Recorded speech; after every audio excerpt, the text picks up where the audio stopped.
How much should you spend when it comes to buying a property? According to MAS, the TDSR is 55%, but is that really prudent? The median income for a single in 2024 is 5,500. That means that for a couple, it'll be 11,000. Now, what can you buy with 11,000 when it comes to a private property? Based on 55% TDSR, you can loan about 1.267 million, and you can get a property up to 1.63 million. If we take 3% as the interest rate, your monthly installment will be 5,300. If both of you are below 35 years old, your CPF allocation from your OA in total will be 1,367 per month. With the gross salary of 11,000, after 20% CPF contribution, your take-home pay will be 8,800.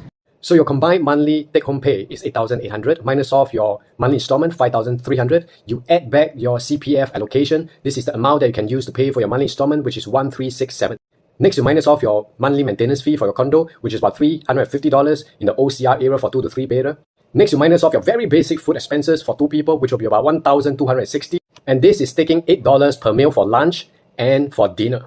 Because it's extremely difficult to find $5 food for dinner or lunch, unlike what Grace Food say you can get $5 food. And I put $5 for your breakfast. That means that you can never eat toast box or Ya Kun for breakfast. And for $8 for lunch or for dinner at a food court in certain areas, you may only be able to eat, but you cannot buy any drink, alright? So this 1,260 is for 2 people, assuming that each day you spend $21 per person for 3 meals. That means you're living very simply. There's no quality of life in the nation of Singapore. Next, you minus off your utilities and Wi-Fi. 200 is the basic. Then you minus off your transport, assuming that you only take MRT and you're only allowed to take 1 trip per person per day. Total, there'll be 2 trips per person per day. For 1 month, it will be $300.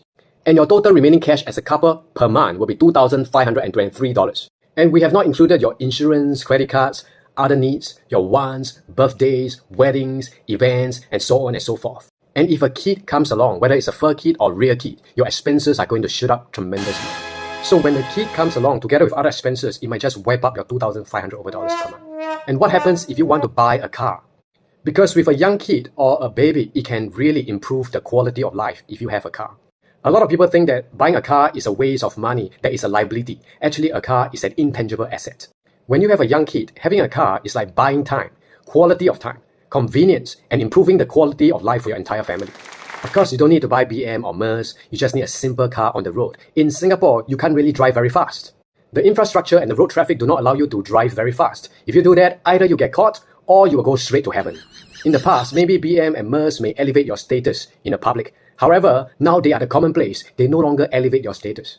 In fact, many of these drivers stay in HDB flats, public housing, instead of private housing. They just try to impress people in the public. Why live your life trying to impress and please people in the public who do not know you? A simple car will improve your quality of life tremendously the moment you have a child.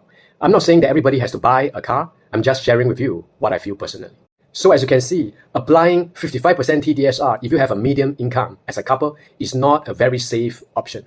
It is easy to take up a loan, but it is not easy to sustain the monthly installment and the lifestyle in Singapore. Besides, the cost of living in Singapore will only go up if PAP continues to win. And what if one of you loses your job? Do you have reserve funds to pay for your monthly installment and your expenses? So in my opinion, if you're buying a private property, it is still better to follow the HDB ruling, the MSR, Mortgage Servicing Ratio. Instead of using 55% of your income to service your loan, you use 30% or even up to 35%, between 30 to 35% of your income to service your housing loan. This will leave you with some funds for your needs, your wants, and other expenses. Brought to you by a different kind of agent. I will see you in the next video.